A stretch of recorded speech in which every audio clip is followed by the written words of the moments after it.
if I stand there, I'm being a bit blinded. I'm going to stand here. Now, just a quick test for sound levels. Those of you at the back, can you hear me? Okay. The danger of me using this is I go a bit pop star every now and then, and I'll make you start singing. Can you all hear me if I talk into this? Yeah. Now, the lack of response doesn't. If I say hands up if you can't hear me, that doesn't work, does it? Hands up at the back if you can hear me. Yeah. Now, if any of you can't, come and shuffle down nearer the front. Come and sit on this table near the front. There's a couple of seats here at the front that are empty. Just make sure that you can just come and join in and heckle me from a much closer proximity. Thank you very much for coming along on a Friday afternoon as well. I'm impressed by that. My name is Sarah Hyndman. I'm a graphic designer. I've been a designer for 15, 20 years now. I started as a freelancer, and then after a few years realized that I actually had my own small design company and had 2 or 3 people working for me. And I did this for about 10 years. And at the end of the 10 years, well, not the end of it, just there was a point about 2.5 years ago where I started to feel like I needed just to take a bit of a step back and kind of refresh my enthusiasm. The thing I think about being a designer is it's quite vocational. If you're going to do a good job, you have to love what you're doing. I feel like I have to wake up in the middle of the night, excuse me, having ideas for projects, and that had started to wear off a little bit. And I'd loved my job so much that I just wanted to find a way of reigniting my passion again. And so what I did was, having worked insanely hard for 10 years, I'd saved up enough money that I could basically take a year out. And so this was kind of my gap year, but a gap year in my career rather than traveling around the world.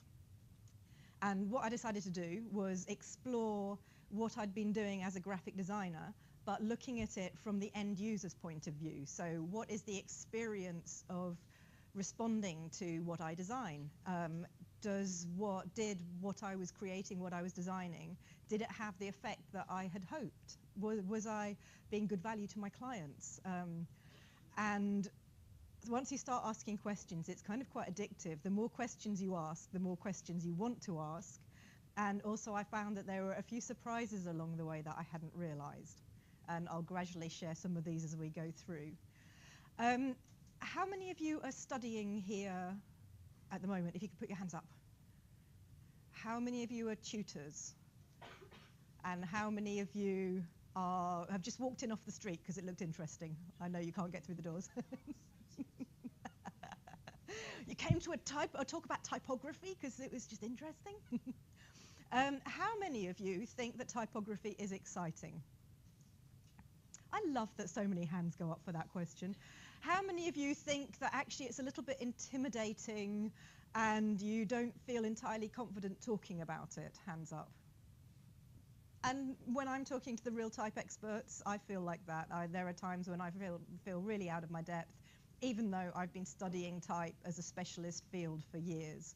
It's one of those professions that has its own cliquey language, and it's very much kind of still the domain of intellectual typographers. And so one of the things I want to do is break down those stereotypes, or break down that wall a little bit, and get everybody excited, and so that everybody feels like they can all have an opinion and talk about type, and not just designers, non-designers as well. So since doing this, what I started to do was I started to look at existing research out there, and I discovered that there wasn't much. So I've started now doing a lot of my own research. And so what we're going to go through is some of the answers, or some of the results, and some of my ideas. Now that I know the project that some of you are working on, I'm going to skip through some of the early slides because there are a few things later on that are actually, I think, are much more interesting for your projects, and they'll make things a little bit more relevant. So the first 3 slides, I'll go through them so you can see what you're missing in true game show fashion, but if we have time at the end, we can come back to them. So this is especially good in a first thing in the morning talk, or maybe if I was doing it tomorrow morning. I will come back to them. So my exploration into the world of type or into the world of the type consumer, as I have started calling us as the receiving end, on the receiving end of type. It has involved talking to as many non-designers as I can, because if I talk to designers, we intellectualize it, we already sort of know what we're talking about, but I want to know what how non-designers respond. And what I find is that there are two questions that I always get asked. The first one is, surely I don't notice them, therefore typefaces don't matter, fonts don't really matter, do they? And then once I explain, well, actually they do, they all have personalities, and then the next question or the next challenge I'm always set is, well, prove it. And so much of what I've been doing has basically been trying to answer those two questions, or answer those 2 points. I've got too many things in my hands. Which one? I'm going to click the microphone instead of my clicker.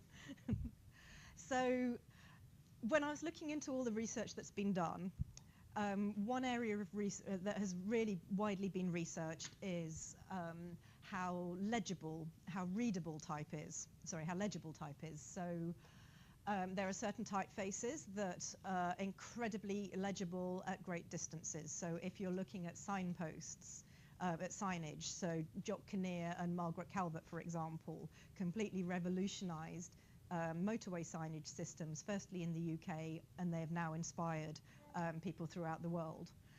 And there's a lot of research done into this area, because basically it's actually quite easy to test. You can move a piece of type away and you can see what point people can start to read it. And type, when it's used well, a lot of the time it's considered that good typography should in fact be invisible. And as we will go on to later, it doesn't necessarily mean that it's completely invisible, but it means that it's a harmonious experience, so there's nothing jarring. When you're reading, it just feels really natural. But in amongst all of this idea about type being legible, what I'm really interested in, and the area that is kind of the less trodden path in terms of research, is, wow, I wish I could take a photo of you lot doing this. At least it's not me in the photo, that's good. Is the fact that type is actually evocative as well. It's not just about the words that you're actually going to read, it's also the different typefaces, how they convey a huge amount of information. They tell stories. Type is what your voice looks like when it's been written down, so typography is your voice. Typefaces create trust, they trigger emotions, which is that, how many of you are doing this, the emotions project here? The one, and it's up on the wall, so quite a few of you. Yeah, we'll come on, there's some things that I can add hopefully to that will be quite fun.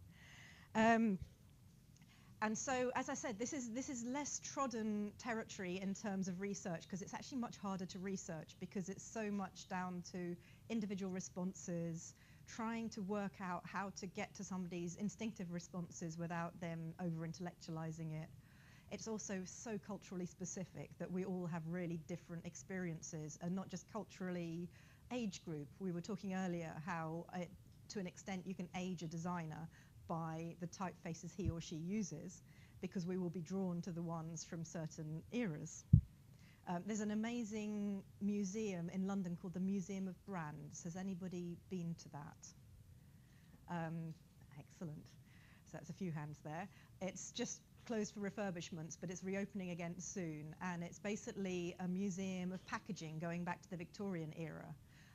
But to my mind, it's a museum of consumer typography. And you, again, depending on the suite counter that people stand and get excited in front of, you know kind of how old they are. So I get excited in front of the 1970s suites, but then you guys will find you will have quite different references on your suite packaging. And then if we did the same thing in Australia or South America, again, it would be completely different references. So typography is your voice. It's what your voice looks like when it's written down, when you're not in the room. And I am now going to ask you all to put your cameras down and take part. So I never just talk, I sit down and I make you guys do all the work. And this is where I do the Robbie Williams thing. Right, so I have some slides, and what I would like you to do is, when each slide appears, all in unison, say what you see. Are you ready? Excellent. Right, ready, steady.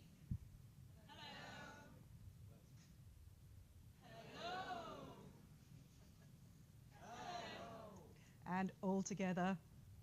Oh, oh, sorry, I thought that was the last one.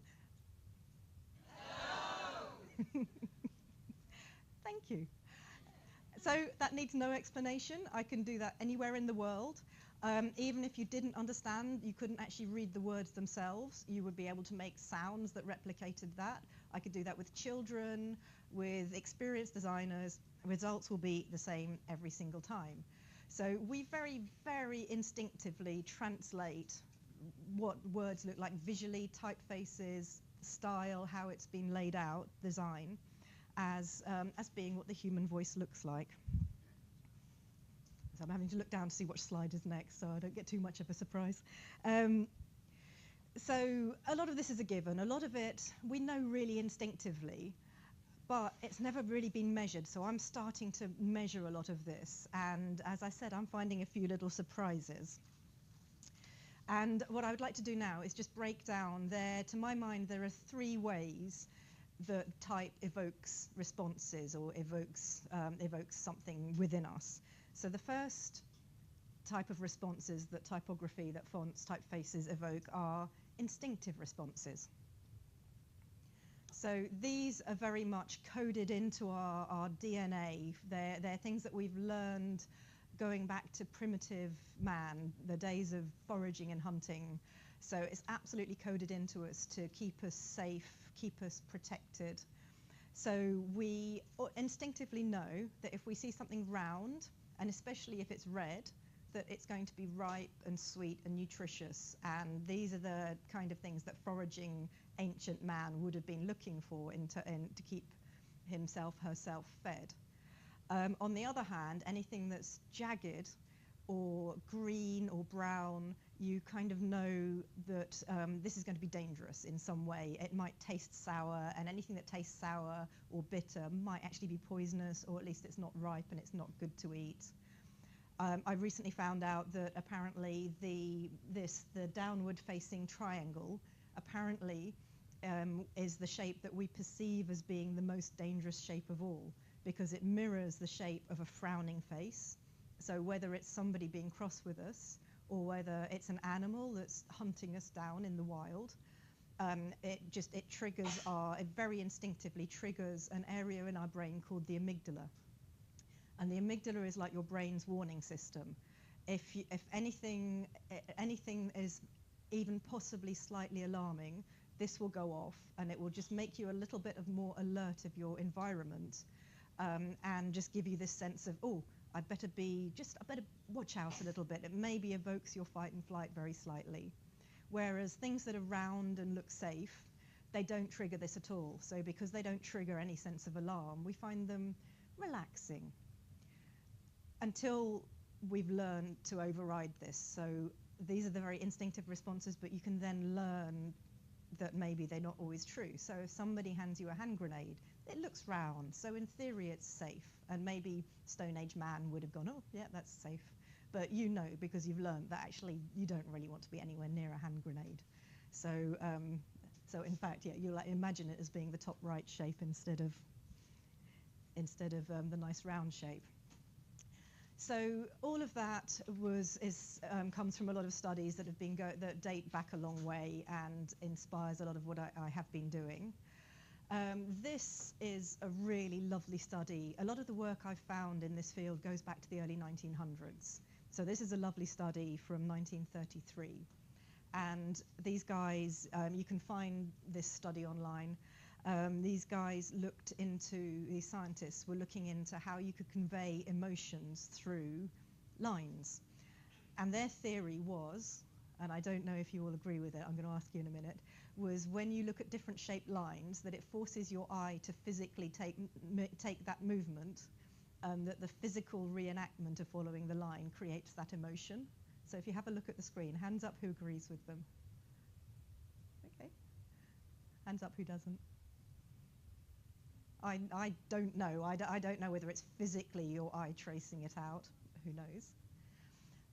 what has been interesting is they came up with quite universally this set of shapes, and what I now do is I pick typefaces that I think mirror these kind of shapes. And even though this dates back to 1933, a lot of these results still hold true today. Are there any that any of you would disagree with on this screen, this slide? I think it's fairly, so things with energy have direction, anything that's angry or harsh is angular. And so what I do a lot of the time is I'll find these really old studies, and then, so anything that's to do with shapes, I'll then think, shapes, those are typefaces are shapes. So I will then go away and use it as a basis for an idea for a new piece of research. So I do a lot of research with a department that's part of the experimental psychology department at Oxford University.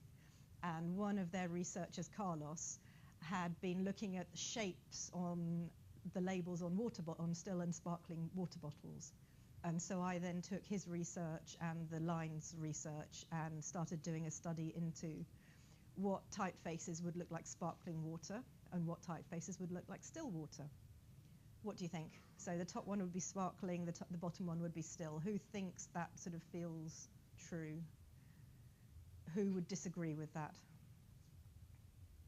A few disagreements. Why would you disagree? I'm not going to completely pick on anybody. I'll ask later in the questions, in the answers maybe, questions.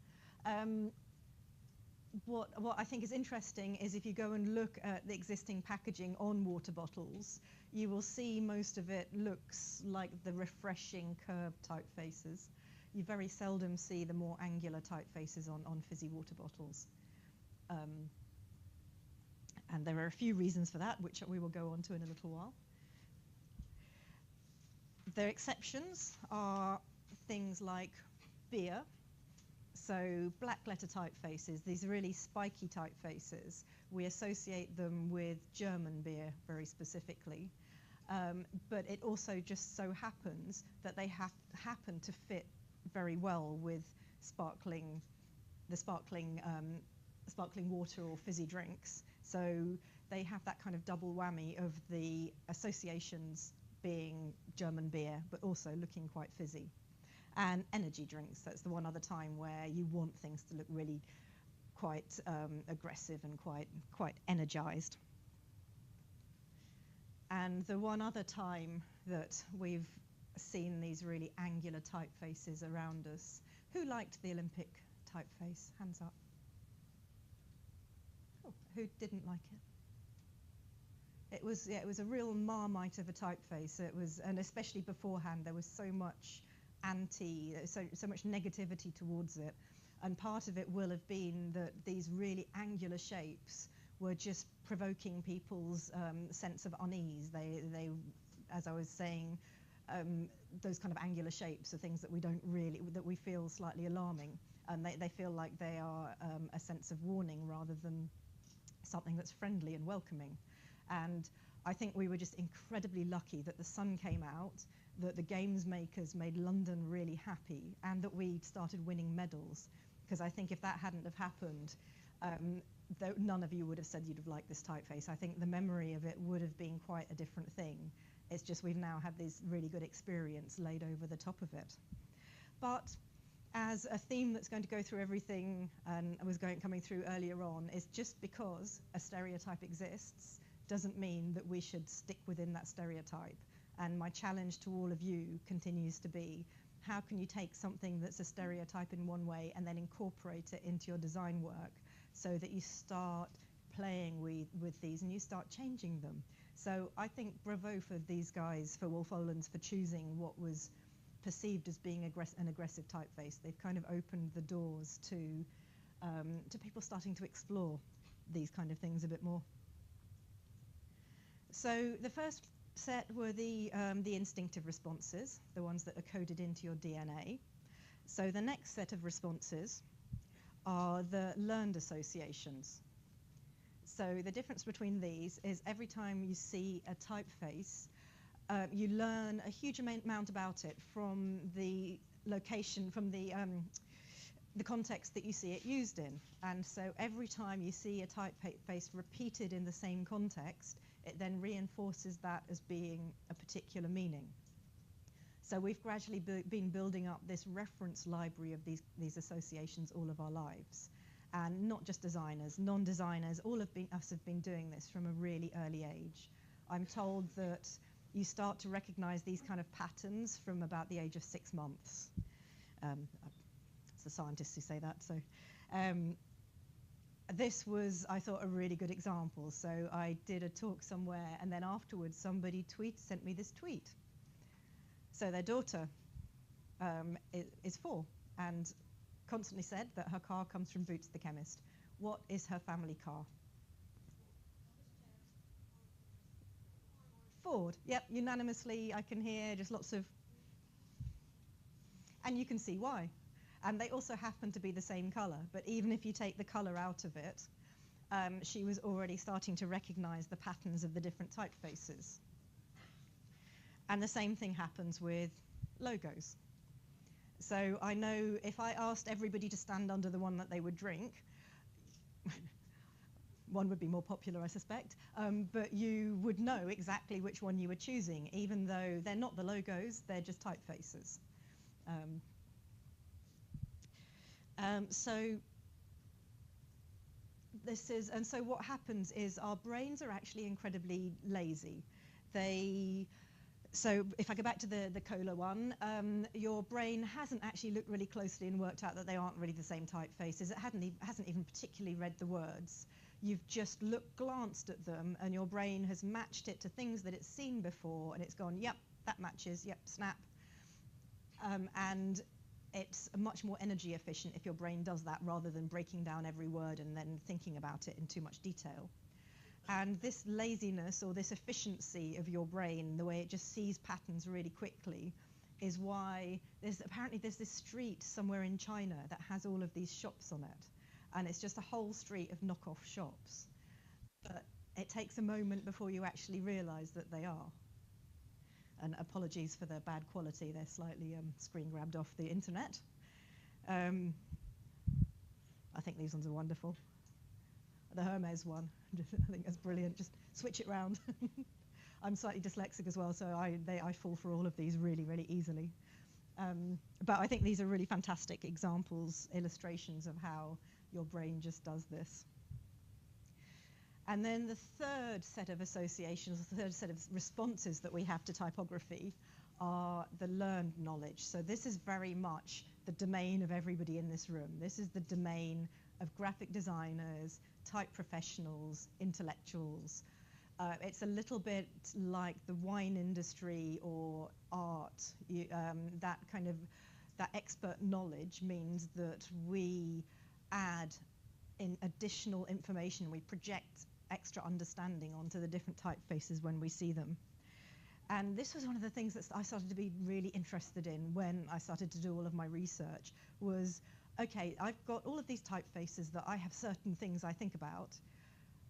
Does the general public, the man on the street, the people who are looking at my work, do they agree? And so I started this online font census where I have a number of different typefaces, and I ask you some really complex questions, and I break it down into values, style, and it's multiple choice, but really complex multiple choice. But I also ask whether you're a design professional or a non-designer, so I can split the results out. And as the results started coming in, it stopped me in my tracks a little bit. So the first one that I started looking at results for, and so just to qualify that all of these typefaces that I'm talking about have had between 250 and 350 responses per typeface. Most people are non-designers. And as I said, I can separate them out, mostly from the UK and the US. So quite a broad cross-section of responses. It's not like I just pulled one tiny group of people. So what do you think when you see Bauhaus typefaces as designers? What associations do you make? If you could just shout some out. Modernism? Yep, good one. What else? Shout louder. Furniture? Yep, cool. The art movement of the same name, would anybody think of that? So Bauhaus art movement, it was the beginnings of modernism. It's also associated with things like architecture. It's very much, and this particular typeface is based on the universal type experiments. I think it was Mies van der Rohe, somebody will tell me if I'm wrong.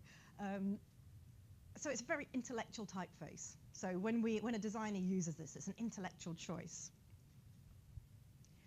But what happened was when I started splitting the results out, the non-designers were saying it's silly, it looks like a clown, it's friendly, it's donuts. And I was a bit up in arms about this. It's like, no, it's Bauhaus. Doesn't everybody know this is a really smart typeface? And then what I realized was it's included in the font menu. It's bundled for free with all the Microsoft fonts. So it's been completely separated from its history. And it's now just judged purely on its friendly kind of curvy shapes.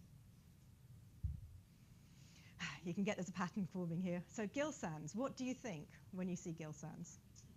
Shout some out. Humanist? Quite serious, smart. So do you think of Eric Gill, who designed it? There's a new exhibition starting in London that's well worth going to, by the way, of all of his work and his sketches. Sorry? Penguin, yes, absolutely brilliant. Yeah, so it's a lot of Penguin books are typeset in gill sans. So we have, and it's kind of 1920s, 1930s. He was the guy who was the apprentice of Edward Johnson, who created Johnson's railway type. So it has all of these links to London Transport. It's also the BBC typeface. So to me, if it had an accent, it would kind of be a very English accent, but not the Queen's English, a kind of new, like a mind the gap accent.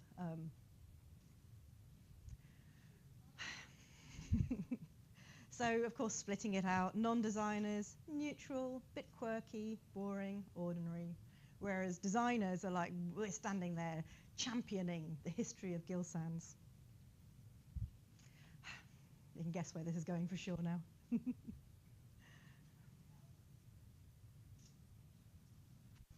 So a lot of the times I ask why.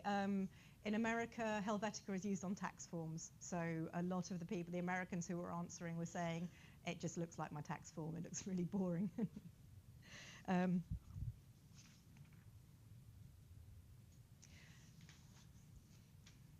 So I like to go and have coffees with these interesting people, which, again, I would highly recommend that. If ever you have an idea for a project, get in touch with the editors of the design press, see if they want to meet you for a coffee to talk about it. It can quite often end in interesting collaborations or just quotes that you can start to use everywhere. So Angus, the editor of Design Week, he now gets me to do a lot of events because they are also part of this. They want to break down these stereotypes and start making people think a little bit more about type. So this font census means that I've now been able to create some really comprehensive font personality profiles of the different typefaces.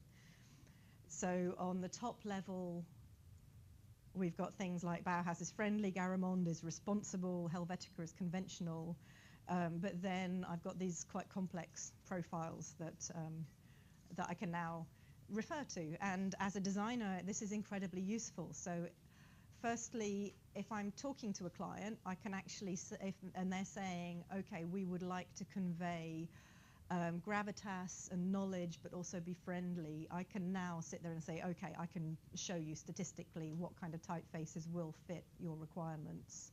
And it's also just really useful as a starting point for me as a designer that I can, if I want to convey a certain kind of personality, I can use this as a reference. But I would never ever let the statistics lead the design work. These are just a tool, they're just a little bit of insight. And maybe if I want something that's friendly and cheerful, I could actually use Garamond or Helvetica. It depends how I create the design work, but maybe I can take some hints from the shapes on Bauhaus and then incorporate them. So rather than, I would always want to move away from any of these stereotypes, but I can use them to inform a lot of my design decisions. And I can use them to talk to clients, to back up when I'm standing there going, I believe this, I can now say, I believe it because, look, I can demonstrate that there are reasons behind it. So the way that type works, as I was saying before, a lot of designers or a lot of people consider that good typography should be invisible. And it's a little like somebody's haircut or an actor in a movie. You need everything to be harmonious, everything to be exactly as you expect to create an authentic experience. But the minute something's a little bit out of kilter, then you start to notice it. So if an actor is badly cast in a movie, the movie loses credibility for you. I'm sure you can all think of a film that you've watched somewhere along the way where it was just the wrong person and maybe you didn't even watch it through to the end. And so when everything works completely harmoniously, our brains, what they do when they're reading, our brains will decide, right, there's so much information, I'm going to just focus on the thing that I think is important, the task at hand. And so what we do is we read the words, and we think we're not really paying attention to anything else because it all feels quite in keeping. But it's like all forms of nonverbal communication. So when you've met somebody, you've made huge assumptions about them from what they're wearing, from their mannerisms, and you haven't really done that consciously, but it's about you're going to use that to filter everything that they say. So before you've actually listened to them or before you've started to read the words, subconsciously, you've absorbed a huge amount of information and you've already decided. So if it was a movie, the sound will already have told you whether to be tense and wait for that shark to suddenly appear out of the water, or whether you're going to have your hankies at the ready because it's going to end up really tragically. And this happens quite subconsciously. So to demonstrate this, I would now like to get you to wear your font goggles. This is my favorite bit. So, if you look through the blue lens, so either close one eye or cover one lens, if you look through the blue lens, you will read the name of the font. Then if you look through the red lens, you will see some of the results of my font census on what your subconscious is most likely or very likely to be picking up from the words. So this one, you know there are answers to the top one. Trebuchet, everybody knows trebuchet.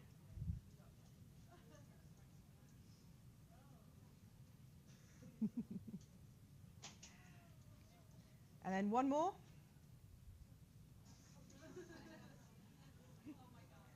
Poor Gill Sans.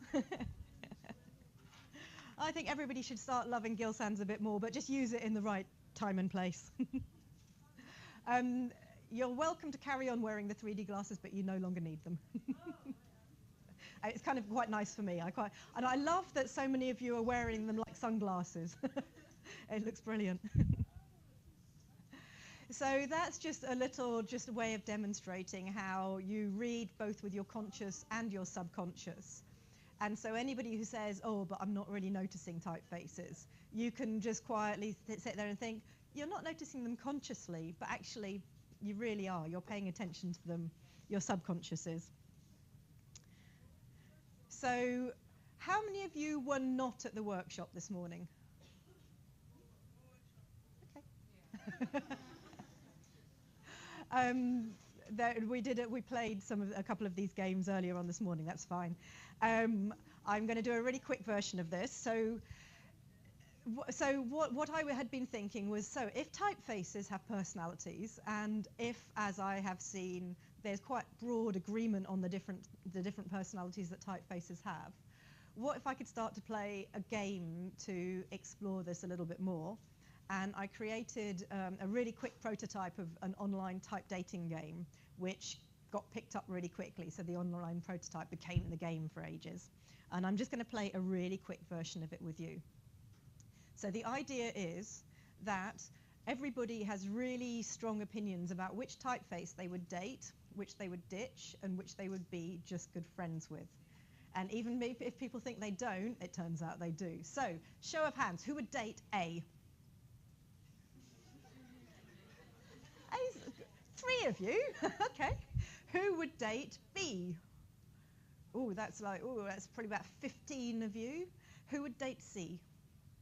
Much more popular. That's probably about 25-ish. It's getting hard to count. Who would date D? It's about 10 again. Did everybody vote there? Who didn't vote for anybody? You don't have to. It's fine.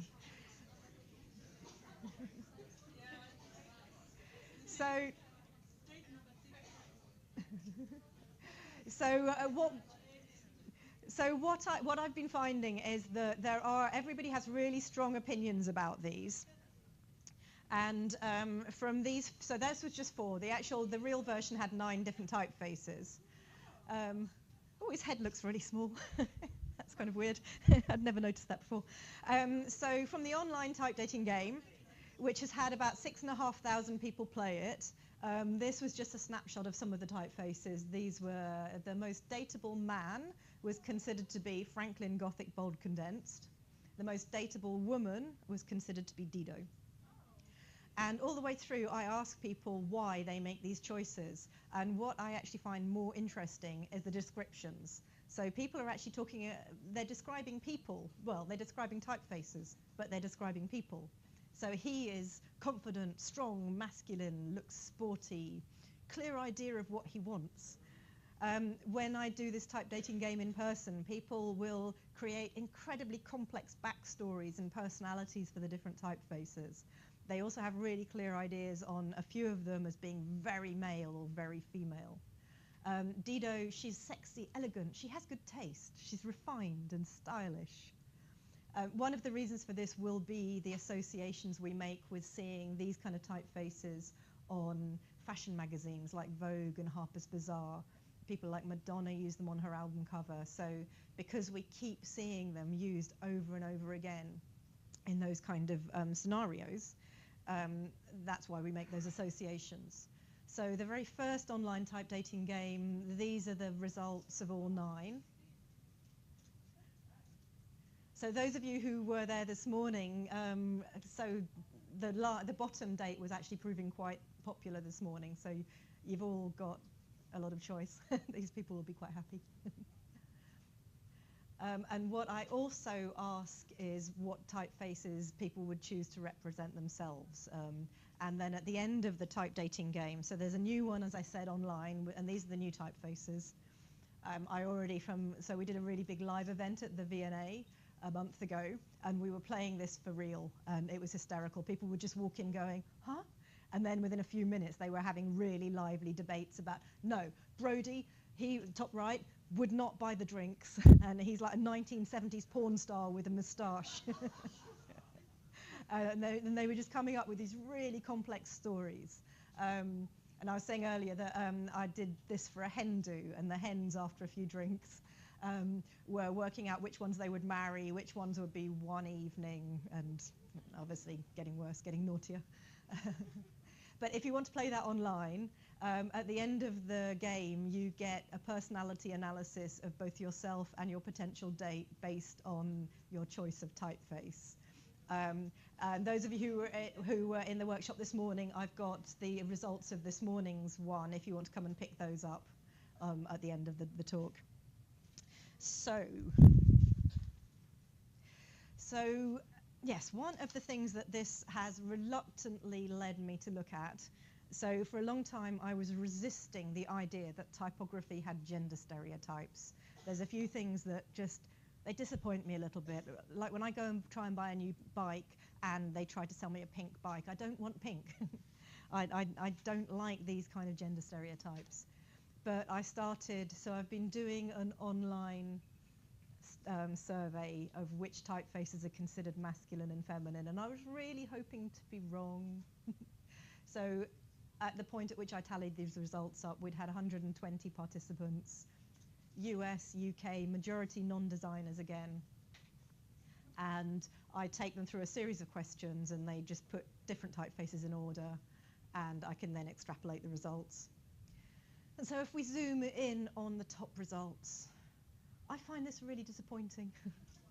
What do you think? So girls, how do you feel about being these typefaces being representing you? Do you think you're curly and scripty? And occasionally I have days like that, but I'd say I'm one of these.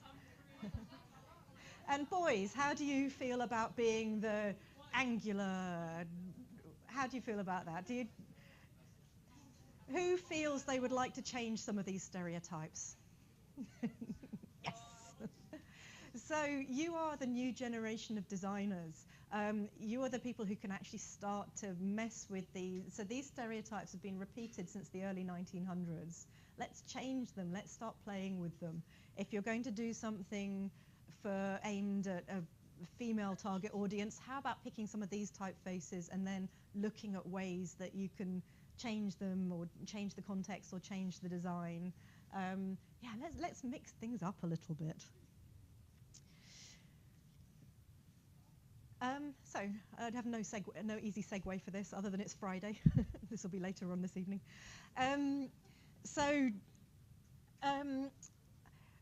Another thing that I'm really interested in is the way our experiences are completely shaped by our expectations and the perceptions that we have set up in advance of the experience. So this is a well-known piece of science that has been studied, that there is a famous study about, where if you tell somebody that a bottle of wine costs 90 quid, they will enjoy it considerably more than exactly the same bottle of wine if you told them it only cost a fiver. They will also find that the painkillers they take the next morning will be more effective if they thought they were the expensive one. So that is why you buy the expensive Nurophens and not the own brands, because somewhere in your brain you've decided they're more effective, but it doesn't mean that they are. And so having read all of these studies, that got me to thinking, okay, so if we're told something is more expensive, well, because type conveys so much information on packaging, but it does it in this kind of slightly subconscious way, what if I could have a play and see if I can start to, if type can actually change people's perceptions? So the first stage is to do an experiment where I establish what the cheapest and the most expensive typefaces are. So I have the baseline of which typefaces will I use. To an extent, I thought I already knew the answers, but as I've been explaining, that I don't want to make any assumptions anymore. And what I do when I do any of these studies is I will write down my expected outcome, and then I will compare that against the real outcome.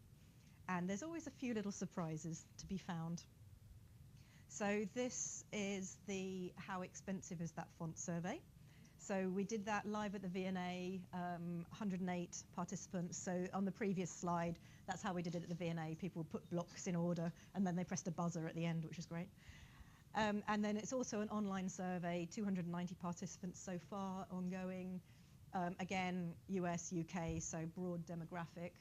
But what I find is US, UK, designers, non-designers, we're pretty much all in agreement. So most of them are as I expected. The ones that surprised me were, I thought that something like Helvetica Light, I thought that would be more expensive because we see that on things like Waitrose. I didn't expect it to be so far down there. I was also really surprised that all the cheap ones have curved terminals. I thought that the Bold by me would be cheaper. But it turns out that, yeah, anything curved we think is cheap. Generally, the more expensive ones have serifs, and they have a little bit of contrast as well.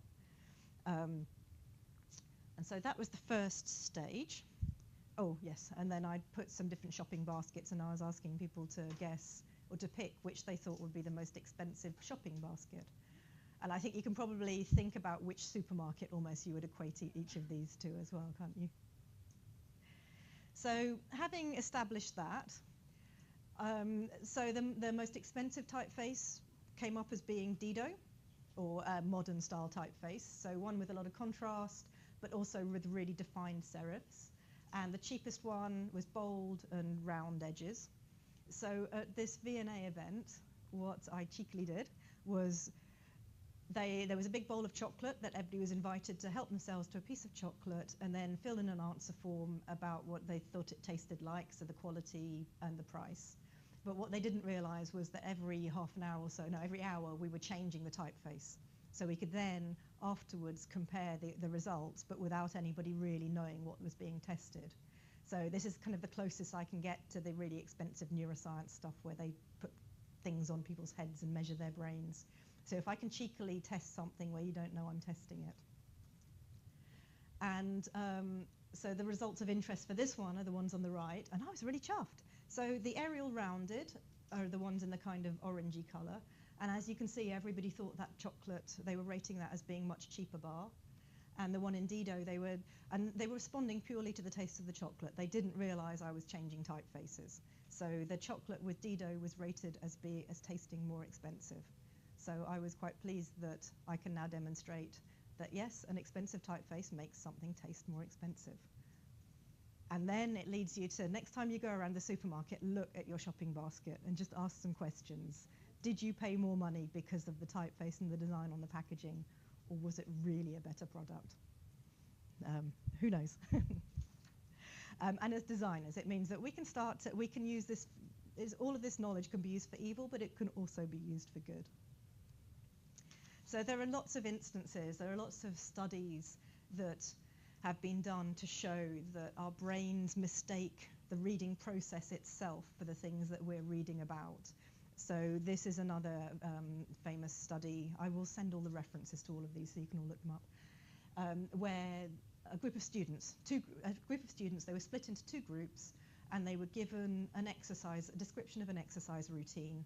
One group in one typeface, Arial, the other group in Mistral, and then they were asked how long they thought the exercise routine would take, how likely they were to do it. And everybody who read it in Arial thought it would only take 8.2 minutes. Everybody who read it in Mistral thought it would take over 15 minutes. And just like my chocolate thing, they didn't realize they were being compared. The people who read the Arial version said they were much more likely to incorporate it into their everyday lives. So if you're designing something like an IKEA catalogue and you want people to think something is easier, choose your easy to read typeface. But if you want people to think something's expensive or more intellectual, then choose the more expensive or the more intellectual typefaces. And there's enough research to prove that your brains will be they will be convinced enough to nudge your belief by, or nudge your impression or your perception by a few percent. Take a breath. So the really big area that I'm kind of interested in is this whole multisensory world of design. I don't think anything exists in a vacuum. All of our experiences they happen, it's our brain that processes them, and our brain doesn't differentiate between all of our senses. Our brain, so what we've been trained to do is pull in information from all of our senses. Our brain then puts it together to come up with an opinion or to filter our experiences. So this world of research is called cross-modal. So the idea is that something that you experience in one of your sensory modalities will have an effect or influence in some way another of your sensory modalities. So something that you look at, you will know what it would sound like. So if we go back to the type karaoke at the beginning, you look at typefaces, you automatically know what they would sound like. And these ones, I've picked them. What do you think? I think you know what that would smell like, and think you know what that would sound like. I think quite easily we can start putting these ideas onto them. And just to quickly demonstrate how easy or how instinctively all of this happens, I've got another little shout-out game. So I've got a few different slides, and I'm going to start with the first one. I've changed my slides. I'm going to come back to this afterwards because that's fun. So I've got a few slides. There's questions, and when I get to each one, I would like you to just shout out the answer. So if you shout this out now.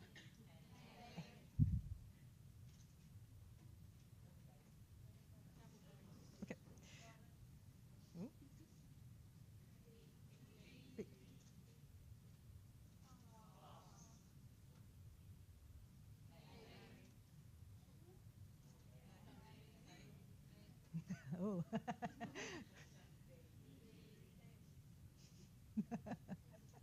The people are saying different things. Did you come to the workshop this morning? So, sorry, this isn't part of the test. This is, so what scientists at the Cross-Modal Research Lab at Oxford Uni, so these are the guys that I do a lot of work with, what they've been proving as time has gone on is, as I was saying earlier, we associate round shapes and red colours with things that are sweet. We associate jagged and green with sour, with bitter. But they've also worked out that there are sounds that we will associate with them. So maluma you would think of as being sweet. Would maluma be slow or fast?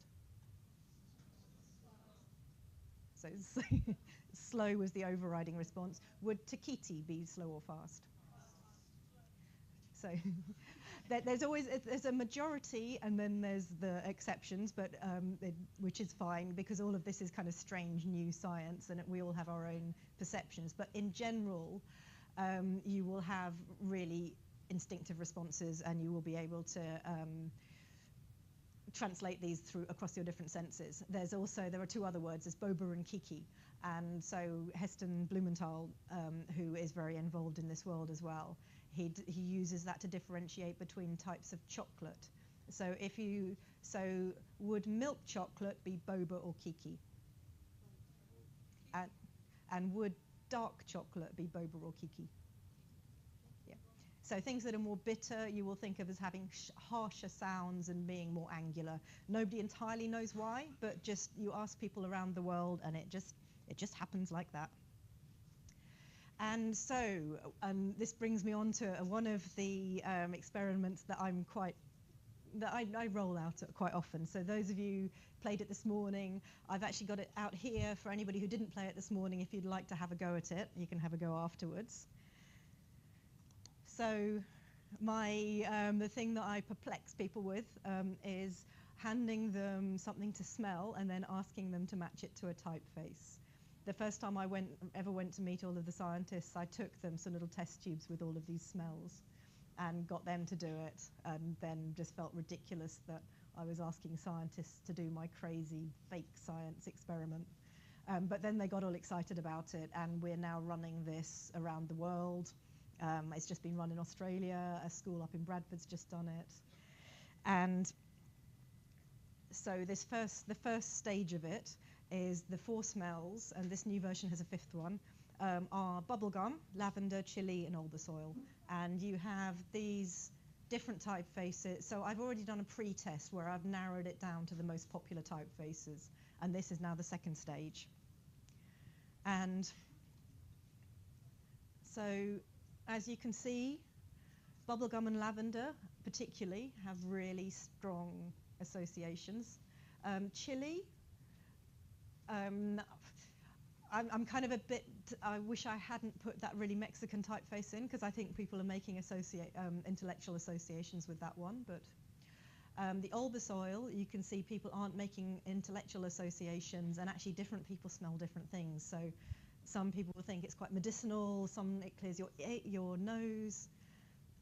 These ones, they'll talk about it reminds me of childhood, it's nostalgic. This one, it's because it clears your nose. But there's quite a lot of agreement.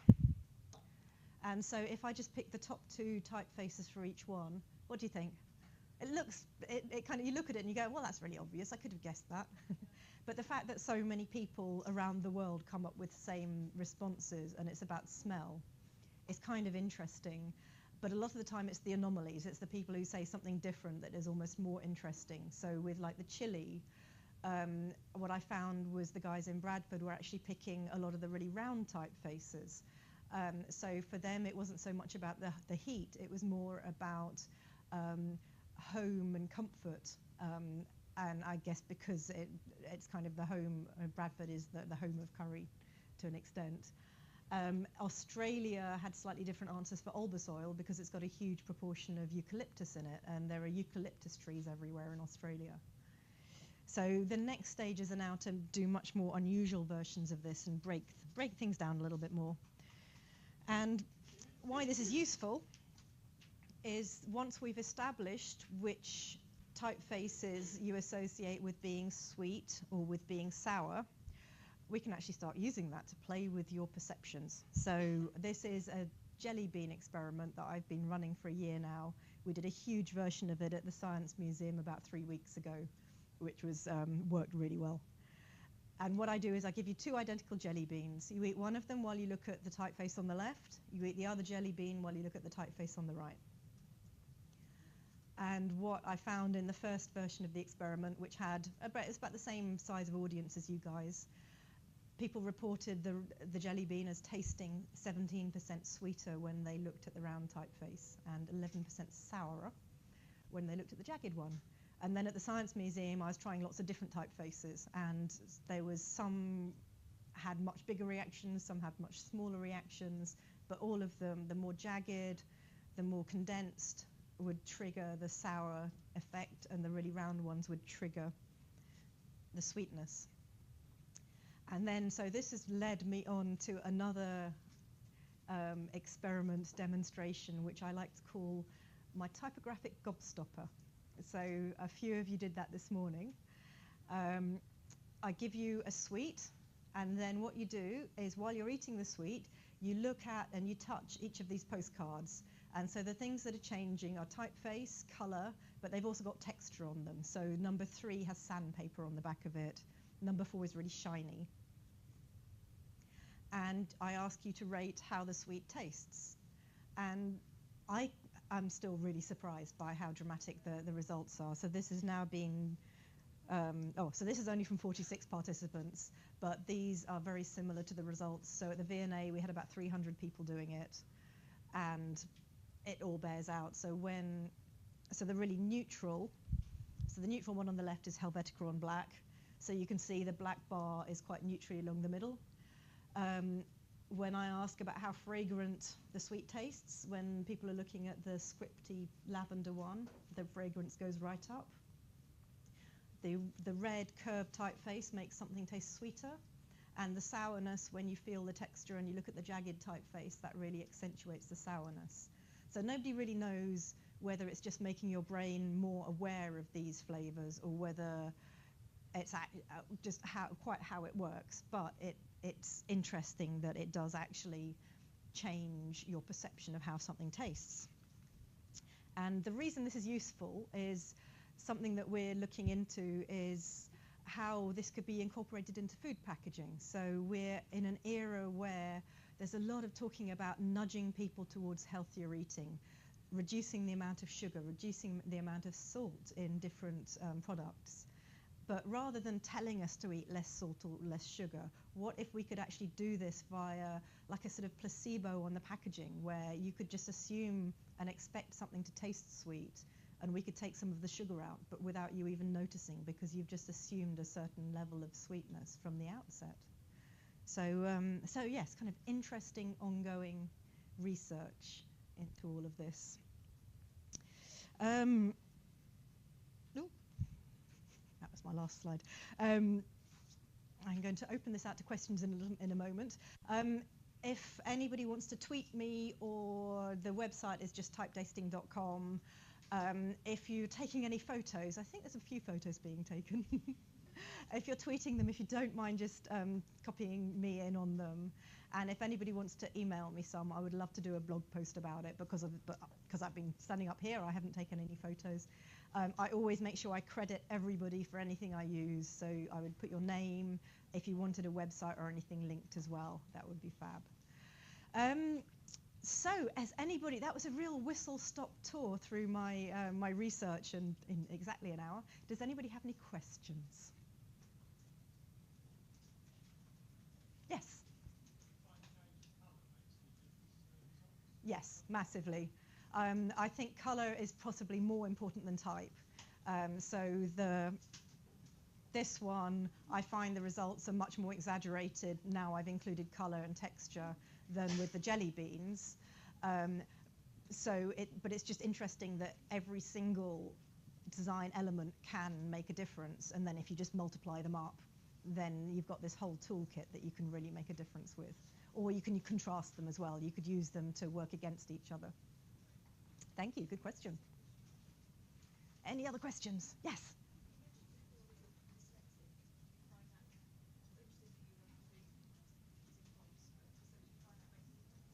So the question is, I mentioned before, I'm slightly dyslexic. It's more numbers that I jumble up. Does that make a difference to me using fonts? I think that's part of why I'm interested in the perception side of things, because I read the shapes more than the actual letters. So it possibly leads me to that slightly. It's hard to tell. I can't compare. It's like people who have synesthesia, they can't compare their experience against somebody else's. But yeah, possibly. Good question. Thank you. Any other questions? Anybody disagree wildly with anything I've said? A few people walked out, but I'm assuming that's because they wanted to go. Go on, somebody disagree with me. Challenge me. And so the challenge I've been setting out for you as well, to break some stereotypes. How do you feel about that? Are you up for that challenge? Were you, like I was and Viv was, a little bit disappointed with some of like the price one and the gender one? Who else was a bit disappointed by that? Or do you just think that's the way it is? Yeah, no, there's quite a few hands there going up saying, yeah. So I really do think that you guys are the people who can change this, who can make things a bit more interesting, and also stop this move that is being started by California and all the big tech companies to everything going into big sans serif friendly typefaces. That's really boring. Keep it interesting. Any other questions? Thank you all very, very much.